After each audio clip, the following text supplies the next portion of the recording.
Hi friends, நான் Shobana Shantakumar. Welcome to Shobana's Kitchen Tamil. ஏற்கனவே நாங்கள் நிறைய ஸ்ரீலங்கன் ரெசிபிஸ் பார்த்துருக்குறோம். அதோட லிங்க்கை டிஸ்கிரிப்ஷன் பாக்ஸில் கொடுத்துருக்குறேன். உங்களுக்கும் பிடிச்சிருந்தா நீங்களும் ட்ரை பண்ணி பாருங்கள். இன்றைக்கு நான் இன்னும் ஒரு வித்தியாசமான அதே நேரத்தில் எல்லோருக்குமே ரொம்பவும் பிடிச்ச மாதிரி ஒரு ரெசிபியை தான் உங்களோட ஷேர் பண்ண போகிறேன். அதாவது நாங்கள் அவிச்ச கோதுமை மாவுலேருந்து எப்படி ஒரு புட்டு செய்யலாம்னு சொல்லி தான் பார்க்க போகிறோம். இப்போ நீங்களும் வாங்க இந்த டேஸ்டியான புட்டை எப்படி அவிச்செடுக்கலாம்னு சொல்லி பார்ப்போம். இப்போ முதல்ல நாங்கள் இந்த புட்டுக்கு தேவையான மாவை எப்படி அவிச்செடுக்கலாம்னு சொல்லி பார்ப்போம். இதில் பார்த்தீங்கன்னு சொன்னால் நான் இந்த மாவெல்லாம் இவ்வாறு பேக் பண்ண மாதிரி தான் வாங்கி எடுத்துருக்கிறேன். அதால் முதல்ல நாங்கள் இந்த பேக்கெட்டை இவ்வாறு 4 பக்கம் சாதுவாக கீறி விட்டுட்டு ஒரு ஸ்டீமரில் வச்சு ஸ்டீம் பண்ணி கொள்ளுவோம். ஒருவேளை நீங்கள் இந்த மாவை லூஸாக வாங்கியிருந்தீங்கன்னு சொன்னால் பேப்பரில் ஒரு சுருள் மாதிரி சுற்றிட்டு அதில் நீங்கள் மாவை போட்டுட்டு அதுக்கு பிறகு ஸ்டீமரில் வச்சு ஸ்டீம் பண்ணி கொள்ளலாம். இல்லைன்னு சொன்னால் ஸ்டீமரில் ஒரு துணியை விரிச்சிட்டு அதுக்கு மேலே மாவை போட்டும் அவிச்சு கொள்ளலாம். இல்லைன்னு சொன்னால் நீங்கள் இந்த மாவு எல்லாத்தையும் ஒரு நீத்துப்பட்டியில் வச்சு கூட அவிச்சு கொள்ளலாம். இப்போ பாருங்க, நாங்கள் இந்த ஸ்டீமரில் இந்த மாவெல்லாம் அடுக்கி எடுத்துட்டோம். இப்போ இந்த மாவை எப்படி அவிச்செடுக்கலாம்னு சொல்லி பார்ப்போம். அதுக்கு முதல்ல நாங்கள் இந்த ஸ்டீமர் சட்டியில் தேவையான அளவு தண்ணியை விட்டு நல்லா கொதிக்க விட்டு கொள்ளுவோம். இப்போ பாருங்க, இந்த தண்ணியை நல்லா கொதித்து வந்துருக்குது. இப்போ இதுக்கு மேலே நாங்கள் இந்த ஸ்டீமரை வச்சு ஒரு 40 நிமிஷம் இந்த மாவு எல்லாத்தையும் அவிச்செடுத்து கொள்ளுவோம். அதோடு பார்த்தீங்கன்னு சொன்னால் அடுப்பை மீடியத்தை விட கொஞ்சம் கூடுதலாக வச்சுக்கொள்ளுங்க. இதில் பார்த்தீங்கன்னு சொன்னால் என்னோடய அடுப்போட ஹீட் 6 வரைக்கும் இருக்குது. அதை நான் 4:30 வச்சு தான் இந்த மாவை 40 நிமிஷம் அவிய விட்டு கொள்கிறேன். நீங்கள் உங்களோட அடுப்போட ஹீட்டுக்கு ஏற்றவாறு இந்த டைமை செட் பண்ணி கொள்ளுங்க. இப்போ பாருங்க, நாங்கள் இந்த மாவை அவிய விட்டு கிட்டத்தட்ட 40 நிமிஷம் ஆயிட்டுது. இப்போ நாங்கள் இந்த மாவை இறக்கி கொள்ளுவோம்.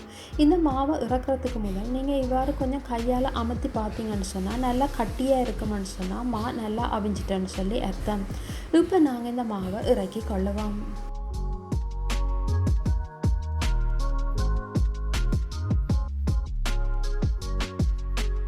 இப்போ இந்த மாவை நாங்கள் அடுப்பிலேருந்து இறக்கி கூடுதலாக ஆற விடாமல் ஒரு கை பொறுக்கிற சூடு இருக்கும் போதே இந்த மாவை அரிச்செடுத்து கொள்ளுவோம்.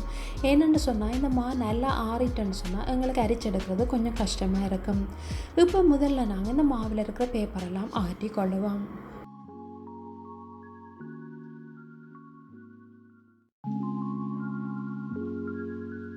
இதில் பார்த்தீங்கன்னு சொன்னால் நாங்கள் இந்த மாவை ஸ்டீம் பண்ணும்போது அங்கங்கே சாதுவாக தண்ணி பட்டிருக்கோம். அதெல்லாத்தையும் முதல்ல நாங்கள் அகற்றி கொள்ளுவோம். ஏன்னு சொன்னால் இந்த மாவில் ஈரத்தன்மை இருக்குமென்னு சொன்னால் எங்களால் இந்த மாவை நீண்ட நாளைக்கு சேமிக்க இல்லாமல் இருக்கும்.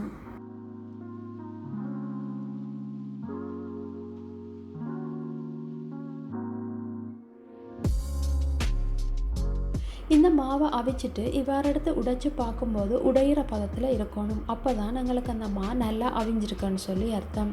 அதோடு நாங்கள் இந்த மாவை சரியான பதத்தில் அவிச்செடுக்கலைன்னு சொன்னால் எங்களால் இந்த மாவை நீண்ட நாளைக்கு சேமிக்க முடியாது, கெதியாக கெட்டு போயிடும்.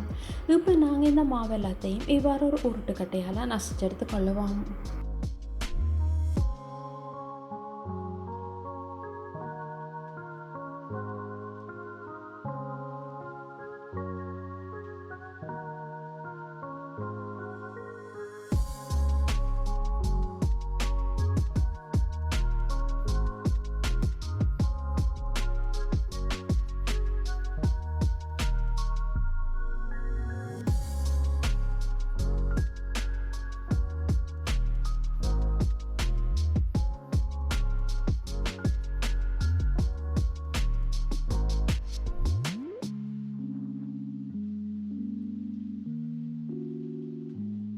இப்போ பாருங்க, நாங்கள் இந்த மாவில் முக்கால்வாசியும் அரிச்செடுத்துட்டோம். இப்போ இந்த கடைசியாக வர குருணியை நீங்கள் திரும்பவும் உருட்டுக்கட்டையால் உங்களுக்கு நசிச்செடுக்கிற கஷ்டமாக இருந்தால் இவ்வாறு ஒரு கிரைண்டர் கப்பில் போட்டு ஒரு சுற்றி எடுத்தீங்கன்னு சொன்னால் உங்களுக்கு சரியாக இருக்கும்.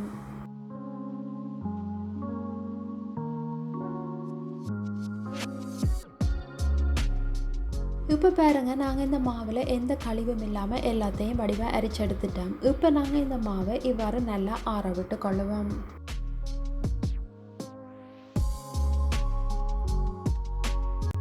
இந்த மாவை நீங்கள் சரியான பதத்தில் அவிச்சிட்டு நல்லா ஆற விட்டு இவ்வாறு ஒரு ஏர்டைட் கண்டெய்னரில் போட்டு மூடி வச்சிங்கன்னு சொன்னால் 6-7 மாதம் ஆனாலும் கெட்டு போகாமல் அப்படியே இருக்கும். இப்போ பாருங்கள், நாங்கள் இந்த புட்டுக்கு தேவையான மாவெல்லாம் அவிச்சு எடுத்துட்டோம். இப்போ இந்த மாவில் இருந்து எப்படி புட்டு அவிச்செடுக்கலாம்னு சொல்லி பார்ப்போம். அதோடு பார்த்தீங்கன்னு சொன்னால், நான் இந்த புட்டை தனி கோதுமை மாவில் தான் அவிக்க போகிறேன். நீங்கள் விருப்பம்னு சொன்னால் இதோட கொஞ்சம் வறுத்த அரிசி மாவும் சேர்த்து கொள்ளலாம். இப்போ நாங்கள் இந்த புட்டுக்கு தேவையான உப்பையும் சேர்த்து கொள்ளுவோம்.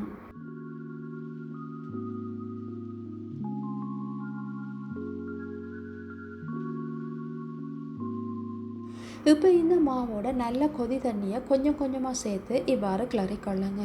நீங்கள் ஒருமிக்க தண்ணியை சேர்த்துட்டிங்கன்னு சொன்னால் உங்களுக்கு தண்ணி கூடிடும். ஒருவேளை அவ்வாறு தண்ணி கூடிட்டேன்னு சொன்னால் திரும்பவும் தேவையான அளவு மாவை சேர்த்து கொள்ளுங்க.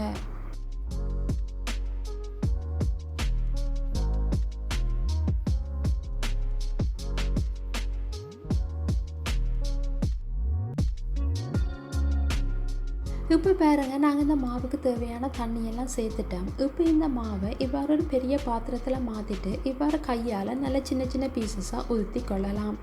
நீங்கள் விருப்பம்னு சொன்னால் இந்த மாவை ஒரு டம்ளரால், இல்லைன்னு சொன்னால் விளிம்பு கூறான ஒரு டின்னால் கூட நல்லா கொத்தி கொள்ளலாம்.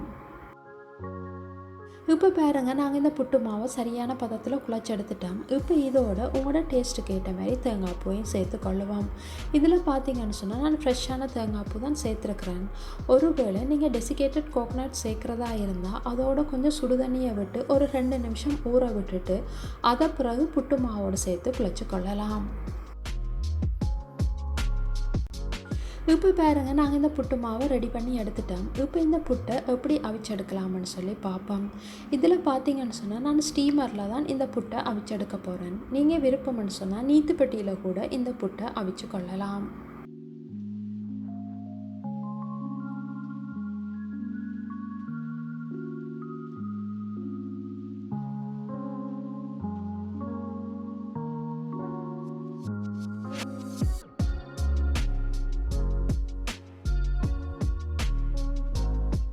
இப்போ பாருங்கள், நாங்கள் இந்த புட்டை அவிக்கிறதுக்காக ஏற்கனவே ஸ்டீமர் சட்டியில் தண்ணியை கொதிக்க விட்டுருக்குறோம். இந்த தண்ணியை நல்லா கொதித்து வந்திருக்குது. இப்போ இதுக்கு மேலால் நாங்கள் இந்த ஸ்டீமரை வச்சு ஒரு 2 தொடக்கம் 3 நிமிஷம் இந்த புட்டை அவிய விட்டு கொள்ளுவோம். அதோடு பார்த்தீங்கன்னு சொன்னால் இந்த புட்டு அவிஞ்சதும் இந்த ஸ்டீமர்லேருந்து தண்ணி வடிய தொடங்கும். அதோடு இந்த புட்டுலேருந்தும் நல்ல ஒரு வாசம் வர தொடங்கும். அந்த நேரத்தில் நீங்கள் இந்த புட்டை இறக்கினீங்கன்னு சொன்னால் உங்களுக்கு சரியாக இருக்கும்.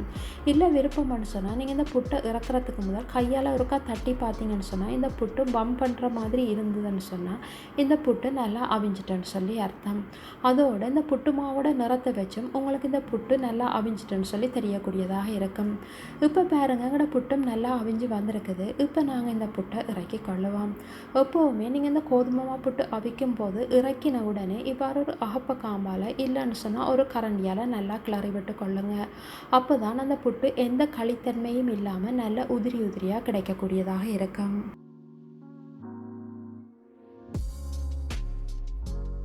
இப்போ பாருங்கள், நாங்கள் இந்த புட்டெல்லாம் அவிச்சு முடிச்சிட்டோம். நாங்கள் அவிச்ச புட்டு நல்லா சாஃப்டாகவும் அதே நேரத்தில் நல்லா வாசமாகவும் வந்திருக்குது.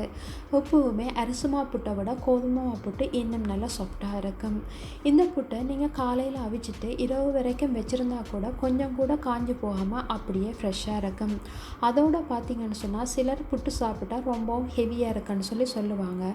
அப்படியானவங்களுக்கு கூட இப்படி தனி கோதுமை மாவில் புட்டை வச்சு கொடுத்து பாருங்கள், ரொம்பவுமே விரும்பி சாப்பிடுவாங்க. இதில் பார்த்தீங்கன்னு சொன்னால் நாங்கள் கோதுமை மாவு அவிச்சிட்டு தான் புட்டு செய்திருக்கிறோம். அதே மாதிரி நீங்கள் இந்த கோதுமை மாவை வறுத்து கூட புட்டு செய்து கொள்ளலாம். ஏற்கனவே நாங்கள் நிறைய வகையான புட்டு ரெசிபிஸ் பார்த்துருக்குறோம். அதோட லிங்க்கை டிஸ்கிரிப்ஷன் பாக்ஸில் கொடுத்துருக்குறேன். உங்களுக்கும் பிடிச்சிருந்தா நீங்களும் ட்ரை பண்ணி பாருங்கள். இந்த புட்டுக்கு நீங்கள் எந்த சைட் டிஷ் வேணுமென்னு சொன்னாலும் செய்து கொள்ளலாம். இதில் பார்த்தீங்கன்னு சொன்னால் நான் டின் ஃபிஷ் பிரட்டலும் அதோட பருப்பு வெள்ளைக்கறியும் செய்திருக்கிறேன். இந்த டிஷ்ஷஸ் எல்லாம் எப்படி செய்கிறதான்னு சொல்லி நாங்கள் ஏற்கனவே பார்த்துருக்குறோம். அதோட லிங்க்கை டிஸ்கிரிப்ஷன் பாக்ஸில் கொடுத்துருக்குறேன். உங்களுக்கும் பிடிச்சிருந்தா நீங்களும் ட்ரை பண்ணி பாருங்கள்.